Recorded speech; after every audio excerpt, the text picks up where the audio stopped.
Desculpa. Então, seguindo essa série de livros do Manuel Filomeno de Miranda, que são 4 livros psicografados pelo Divaldo, que falam um pouco sobre as transformações que estão ocorrendo no nosso planeta devido a esse processo de transição planetária. E nós já nos encontramos no último livro da série, que é no mundo de regeneração. E a nossa história se encontrava num ponto, né? Ele ainda vem falando muito sobre as dificuldades que surgiram para todos nós na época da pandemia, né, do Covid. E nós estamos num caso, né, acompanhando o trabalho daquela enfermeira que perdeu o pai, perdeu o irmão, e tinha associado a elas alguns espíritos que insistiam em persegui-la e prejudicá-la. E nós falamos bem no início do trabalho em que o espírito tinha sido trazido para conversar com a equipe espiritual e começar a esclarecer qual era o grau de relação deles, o porquê que aquele espírito tinha tanto empenho em persegui-la. Vamos voltar aqui só um parágrafo aqui para a gente contextualizar.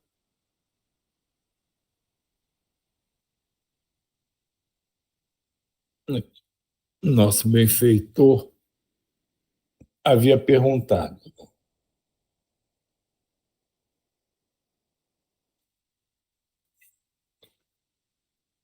com que direito se propõe a infernizar quem cumpre os seus deveres e ama os seus familiares com elevação? Quais são os seus poderes sobre ela e todos nós, que nada podemos fazer senão sob a permissão das divinas leis? Por que o seu projeto de lhe roubar a existência física, somente porque ela se negou a receber as suas mórbidas carícias? Sim, é a vítima dos seus assaltos, quando era criança e você procurava molestá-la com frequência. Ela conseguiu fugir da sua doença moral, mas a sua imagem ficou a perturbar-lhe o inconsciente, produzindo-lhe pesadelos hórridos. Felizmente, a morte o arrebatou e, viciado, dominado pelo pretexto de devassidão, continuou a sua faina infeliz, reencontrando-a. Isso aqui reforça, né, uma coisa que a gente já falou muitas vezes, né? Que ninguém se torna diferente simplesmente pelo fato de desencarnar. E aqui ele exemplifica isso, né? Esse espírito em questão era desequilibrado, desarmonizado, buscava um tipo de relação na época de encarnado com a menina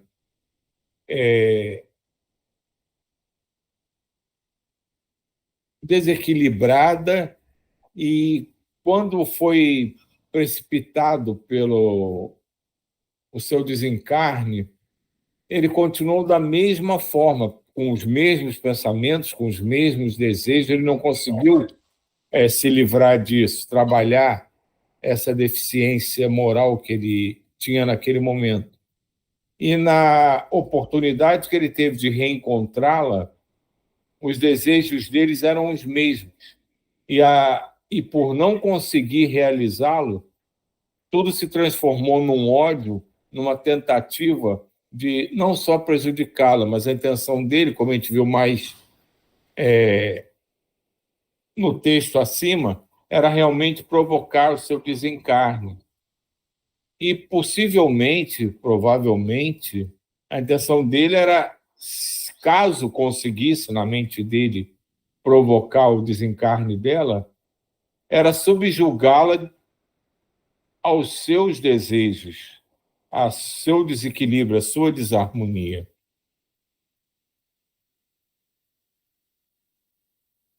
Ela é minha, ripostou o desditoso, e ninguém poderá separar. Existem razões profundas para estarmos juntos e conseguirei, agora que também ela morra. Sei como manipulá-la e a perseguirei até a consumpção dos meus desejos, escravizando-a aos meus sentimentos. Muito tempo nos une e separa, porém agora será para sempre. O amigo equivoca-se. Talvez também conhecemos os torpes dias vividos na cidade de Nice, na França, após a Revolução, nos dias gloriosos das luzes e das trevas. Em uma análise imparcial, o amigo deve-lhe muito mais, pelo que a induziu e culminou atirando-a no abismo moral e orgânico. Se nos conhece, melhor será deixar-nos, como tentaram outros, do que atenazar-nos com as suas forças mágicas. A antiga Anete hoje está nas mãos do Senhor, a quem se entregou desde muito jovem, no período em que você a reencontrou. Ela renasceu sob a proteção da Senhora de Nazaré, que dela cuida. Lamentamos os seus projetos, embora fora da roupa carnal. Jamais a arrebanhará para regiões de sombras e misérias. Essa noite terrível já ficou no solo da França, e desde então, nos céus, surgiram estrelas que clareiam as regiões nefastas, nas quais ainda as feridas morais exudam purulentos resíduos das pestes morais. Agora, você está falando conosco através de uma servidora da mediunidade, que oferece as suas energias para ajudá-lo na lucidez, no reabastecimento de energias saudáveis e na recuperação do seu organismo espiritual. Trata-se de uma médium saudável, e você conhece a linguagem que era comum em Nice naqueles longevos dias. Agora, o amigo sentirá um torpor e uma sonolência que o levará ao repouso para despertar noutra situação. A jovem acompanhava o diálogo espantada, porque não lograva compreender em todo o seu conteúdo, a explicação. Interessante aqui, né? Quando ele conversa com o espírito em desatino, e no final da conversa ele é adormecido. Porque uma coisa que a gente tem que ter sempre em mente, que a gente fala em relação à nossa evolução, ela não é feita aos saltos, ela é gradativa.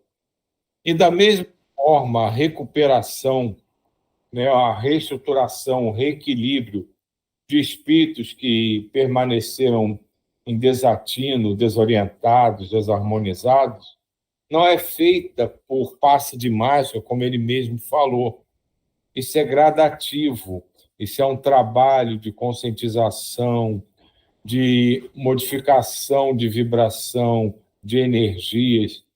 E muitas vezes esses espíritos já estão prontos para começarem esse processo. São quando eles são recolhidos, muitas vezes nas reuniões de desobsessão. Mas isso não quer dizer que a coisa se faz num passe de mágica.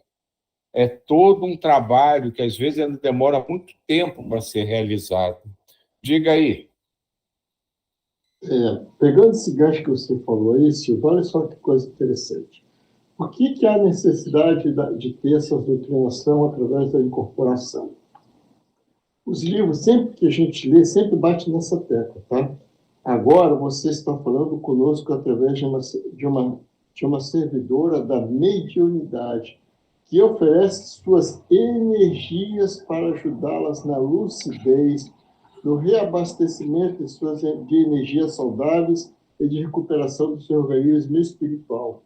Há que há que ter a incorporação para que haja recomposição desses espíritos. Se fosse assim, no plano espiritual viria a doutrina desses espíritos, mas porque os espíritos deles já estão tão perispírito, está tão deformado, tão obcecado naquela monoideia, precisa de uma incorporação de um outro organismo para absorver essas energias.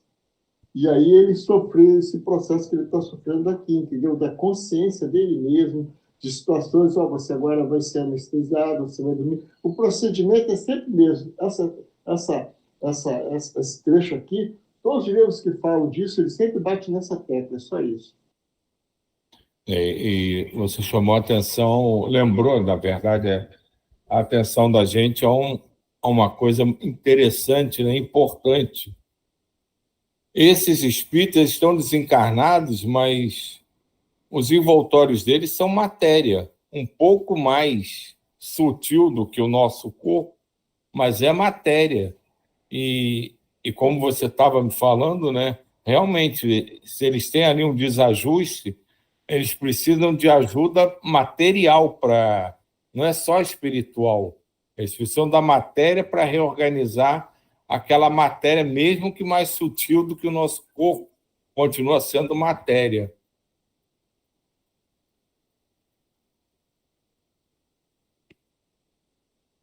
Após qualquer diálogo terapêutico de natureza esclarecedora aos desencarnados, faz-se necessário um repouso do paciente para adaptação à nova ordem de ideias. Chamaremos de convalescença, como ocorre nos equivalentes fenômenos de natureza orgânica terrestre. Olha que interessante, né? Ele faz até uma comparação com as doenças na Terra, né? Quando você se cura, né, entre aspas, você precisa de um tempo para o organismo se readaptar às novas energias, né? Diga aí, Jay. Eu tenho esse fato aí que você falou, mas eu vi de outra ótica, sabe o que é? Conforme for, você sai com outro pensamento, você muda também. Não só o restabelecimento da saúde, porque às vezes tem caras que estão duros em uma ideia, todo arrogante, prepotente, seja lá o que você queira falar, e às vezes acontece algum fenômeno de doença com ele, que ele muda a sua forma de ver o mundo, tá? Então é só isso também, tem essa mudança, é isso só. Com certeza, você está certíssimo. Que essa convalescência que ele diz não é só, acredito que não seja só dessa recuperação, acho que é muito mais até por esse lado que você tá colocando para a gente aí, de reorganizar os pensamentos, né? Dele ter tempo de pensar naquilo que ele ouviu, do que foi conversado, de pensar nas modificações que ele está percebendo nele. Acho que e deve ter mais coisa ainda, né, nesse processo que a gente ainda nem conhece.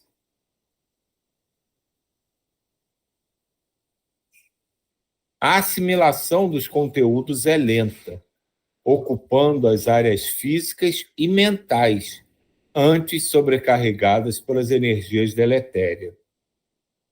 Por isso, o sono reparador proporciona um benefício inestimável, facultando um despertar menos aflitivo e de certo bem-estar.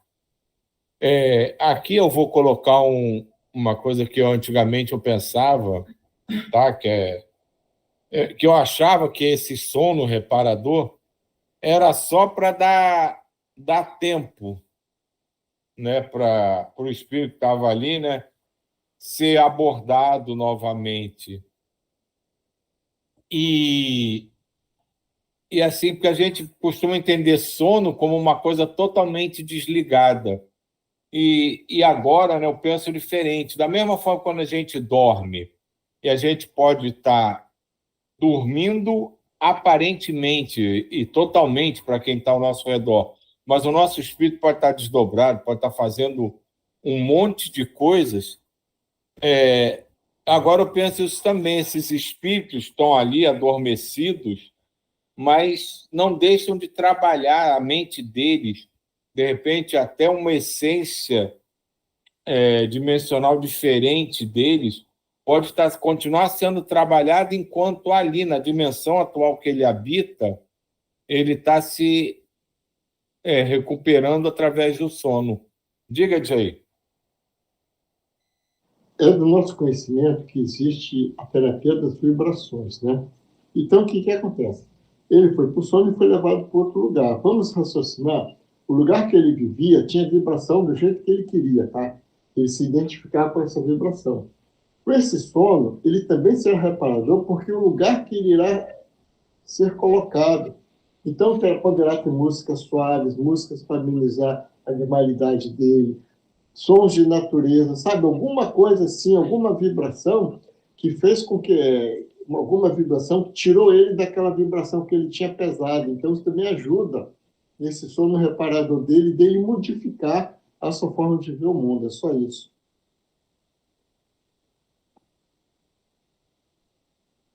Imediatamente, Malvina começou a mover-se na cadeira, visivelmente incorporada.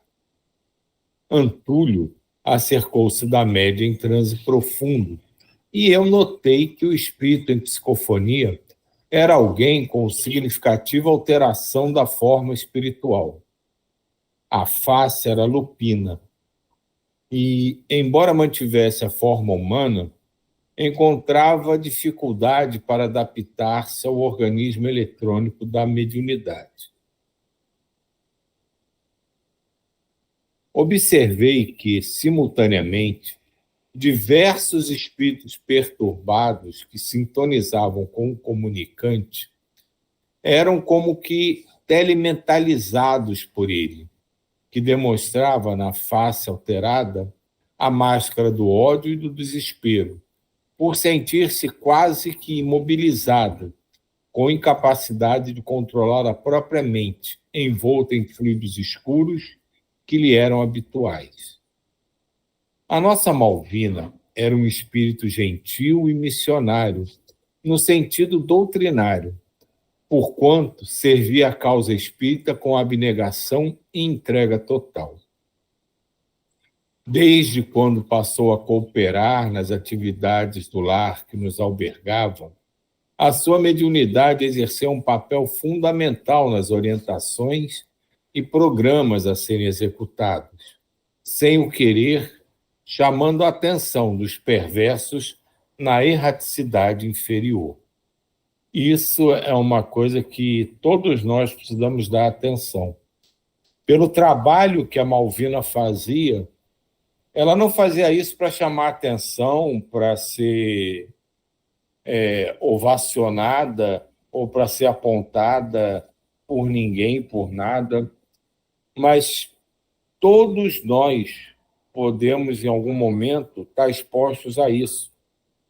No momento em que a gente se dispõe a trabalhar por uma causa, a trabalhar em nome do bem, a exercer a força das melhores vibrações que a gente puder emitir para modificar o ambiente, para auxiliar espíritos que estão necessitados de ajuda, a gente pode chamar a atenção e virar alvo de espíritos que não querem mudanças, que não querem que situações que, às vezes, até inconscientemente ou sem intenção direta, nós nos envolvemos em nome do bem para que aquilo se perpetue.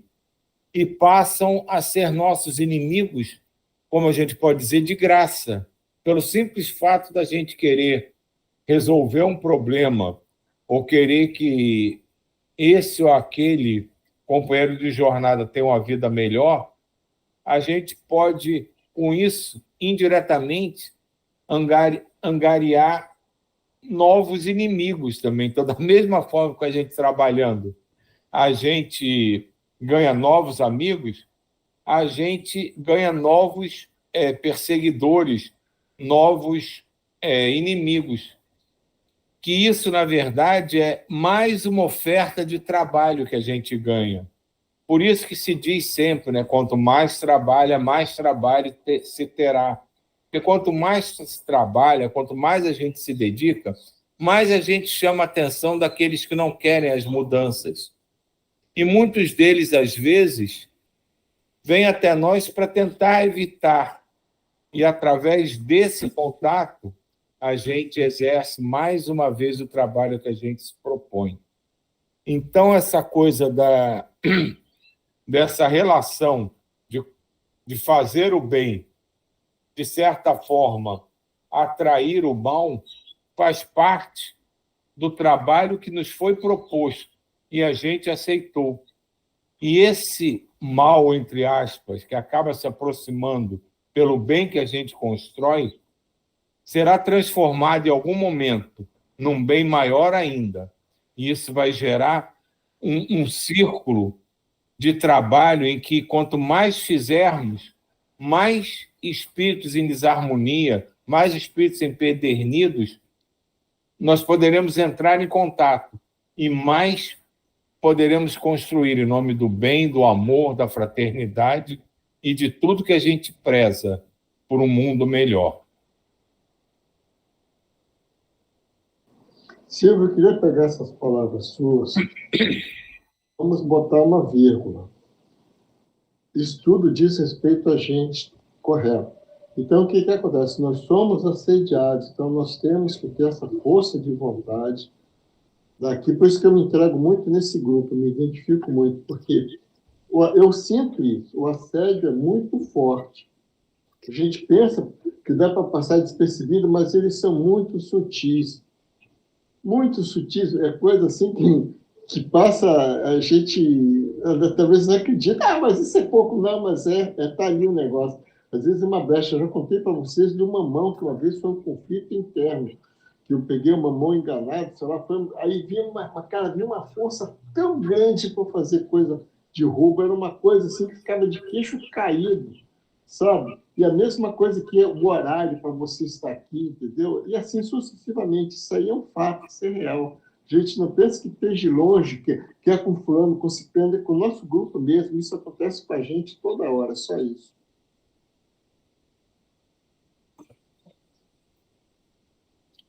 Inimizades e intrigas acumularam-se em sua volta, gerando incompreensões e difamações, de modo a desanimá-la de prosseguir no ministério da mediunidade com Jesus, isto é, do serviço honesto e desinteressado, que não se circunscrevia aos interesses subalternos de muitas pessoas.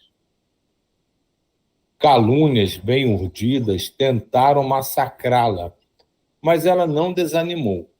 Compreendia que, na raiz desses desafios, as pessoas maledicentes e frívolas eram estimuladas por espíritos do mesmo naipe, que tinham interesse de impedir-lhe o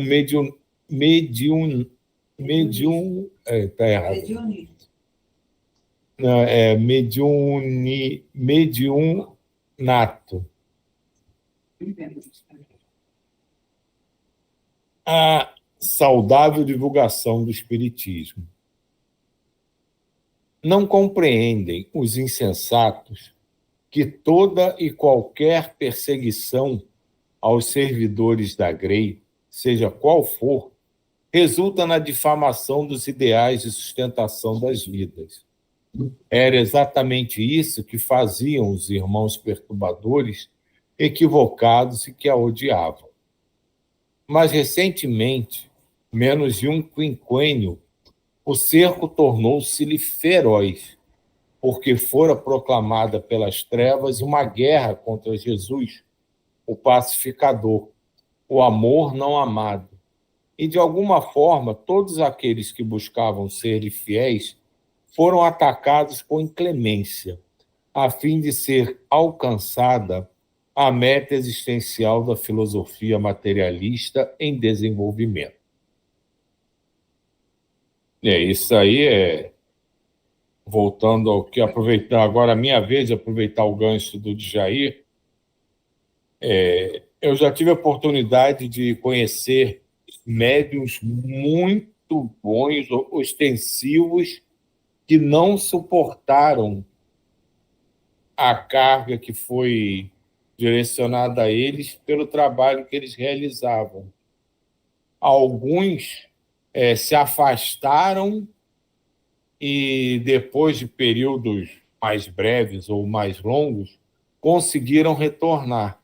Mas, de fato, alguns nunca mais retornaram ao trabalho, com medo, aí eu não posso descrever exatamente qual o sentimento que fez com que eles desistissem, mas puramente a razão era para evitar aquela perseguição. Então, eles não tiveram a força suficiente para resistir àquilo.